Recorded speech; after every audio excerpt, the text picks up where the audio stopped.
Good morning मित्रों। आज का टॉपिक है डिफ़ॉल्ट बेल, जिसको हिंदी में हम इसको चूक जमानत कहते हैं, अर्थात जमानत देने में चूक हुआ, जिसको अपनी भाषा में कहेंगे चूक जमानत। तो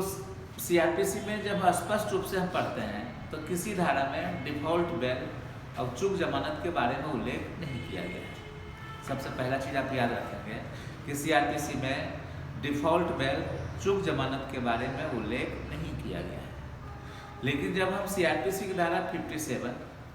और जब हम सीआरपीसी की धारा 76 का जब हम अवलोकन करते हैं तो 57 के अंतर्गत जब पुलिस किसी भी अभियुक्त को गिरफ्तार करती है, किसी भी व्यक्ति को गिरफ्तार करती है, तो पुलिस पर यह कर्तव्य डाला गया है सीआरपीसी की धारा 57 के अधीन वह 24 घंटा के भीतर मजिस्ट्रेट के समक्ष, चाहे अधिकारिता रखने वाले मजिस्ट्रेट हो या अधिकारिता से अन्यथा हो, उस मजिस्ट्रेट के समक्ष उनको पेश करना एक विधिक कर्तव्य है। फिर अगर हम 76 के अधीन पढ़ते हैं कि जब उनको वारंट के अधीन गिरफ्तार किया गया है तो उनको भी 24 घंटा के भीतर अधिकारिता या बिना अधिकारिता रखने वाले मजिस्ट्रेट के समक्ष हम उनको पेश करेंगे। और जब पुलिस ने किसी व्यक्ति या अभियुक्त को गिरफ्तार कर लिया, चाहे उपबंध 57 के अधीन गिरफ्तार किया हो, चाहे 76 के अधीन गिरफ्तार किया हो, और पुलिस को लगता है कि 24 घंटा के भीतर अपराध से जुड़ा हुआ इन्वेस्टिगेशन, अन्वेषण पूरा नहीं किया जा सकता है, तो पुलिस का जो कर्तव्य 57, 76 के अधीन है वह मजिस्ट्रेट के समक्ष पेश करेगा।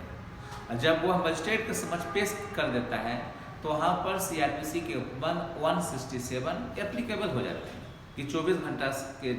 से ज़्यादा कोई भी पुलिस अधिकारी किसी भी अभियुक्त या व्यक्ति को अपने अभिरक्षा में कस्टडी में नहीं रख सकता है। उसको अभियुक्त की और अभिरक्षा कस्टडी का आवश्यकता है तो वहाँ पर पुलिस अधिकारी सीआरपीसी धारा 167 के उपबंधों का वह पालन करेगा। जब पुलिस अधिकारी सीआरपीसी की धारा 167 के अधीन मजिस्ट्रेट के समक्ष पेश कर दिया गया है और पुलिस अधिकारी मजिस्ट्रेट से गुजारिश करता है, निवेदन करता है कि मुझे कुछ पुलिस अभिरक्षा चाहिए, पीआर चाहिए, पुलिस रिमांड चाहिए, जिसमें से अभियुक्त से कुछ और पूछताछ करनी है और जिस पूछताछ को मैंने 24 घंटा के भीतर पूरा नहीं किया हूँ, तो पुलिस के अनुरोध पर मजिस्ट्रेट जो है आवश्यकता के अनुसार पीआर, पुलिस रिमांड या पीसी कहेंगे, पुलिस कस्टडी में अभियुक्त को या व्यक्ति को सौंप देता है। तो जब पुलिस के कस्टडी में अभियुक्त को सौंप दिया गया है तो पुलिस अभियुक्त से पूछताछ करेगा। पूछताछ करने के पश्चात फिर अभियुक्त को क्या है, कोर्ट के कस्टडी में उनको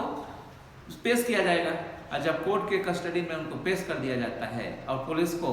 उस अभियुक्त या व्यक्ति की आवश्यकता नहीं होती है तो कोर्ट जो है उस अभियुक्त को कहाँ जेल भेज देता है, जिसको बोलते हैं जेआर, जेल रिमांड, जिसको बोलते हैं जेआर, जुडिशियल रिमांड। अब सवाल उठता है कि सीआरपीसी जब धारा 167 पढ़ते हैं तो वहाँ पर अपराध को दो प्रकृति में बांटा गया, दो कैटेगरी में बांटा गया। एक ऐसे अपराध जिसमें 10 साल से कम की सजा का प्रावधान हो और एक वह अपराध जिसमें 10 साल से ज़्यादा का सजा का प्रावधान हो। तब लिखा है कि ऐसे अपराध जिसमें मृत्युदंड का प्रावधान हो, आजीवन कारावास का प्रावधान हो और 10 साल से ज़्यादा का दंड का प्रावधान हो, तो उस केस में पुलिस पर एक विधिक कर्तव्य डाला गया है कि वह 90 दिन के भीतर अपराध का अन्वेषण को पूरा करेंगे और पूरा करके कोर्ट में वह चार्जशीट वह पेश करेगा। फिर अगर अपराध जो है 10 वर्ष से कम सजा वाले हैं तो वहाँ पर पुलिस पर यह कर्तव्य डाला गया है कि वो 60 दिन में अपराध का इन्वेस्टिगेशन करके कोर्ट में वह चालान पेश करेगा। अब यहाँ से जो है कि अगर पुलिस 60 दिन और 90 दिन के भीतर चार्जशीट कोर्ट में पेश नहीं कर पाता है तो अभियुक्त को एक विधिक राइट उत्पन्न होता है। वह विधिक राइट है जमानत लेने का अधिकार। तब अभियुक्त को एक लीगल राइट हो गया जमानत लेने का अधिकार। तब अभियुक्त या अभियुक्त की ओर से अधिवक्ता महोदय जब कोर्ट में जमानत के लिए आवेदन लगाते हैं तो कोर्ट को जमानत देने का एक कर्तव्य बनता है। अर्थात इसको हम कह सकते हैं कि 60 दिन और 90 दिन के चूक के कारण जब पुलिस अधिकारी प्रकरण का केस का इन्वेस्टिगेशन पूरा न करके चार्जशीट पेश करने में असफल रहते हैं तो न्यायालय के द्वारा, मजिस्ट्रेट के द्वारा जो अभियुक्त को जमानत दी जाती है उसी जमानत को हम कहते हैं चूक जमानत अर्थात डिफॉल्ट बेल। तो डिफॉल्ट बेल पर भी वही उपबंध लागू होते हैं जो अध्याय 33 के अधीन जमानत के बारे में जो उपबंध किया गया है। अगर चूक जमानत को भी रद्द करवाना है तो रद्द हम उसी तरीके से करेंगे जो अध्याय 33 के अधीन दिया गया जमानत है, अर्थात 435(5) के अधीन, 439(2) के अधीन। जैसे हम एक समान किस्म के बेल को हम रद्द कराते हैं उसी तरीके से हम डिफॉल्ट बेल, चूक जमानत को भी हम कैंसिलेशन करवाएंगे, अर्थात चूक जमानत और डिफॉल्ट बेल को रद्द सिर्फ 2 ही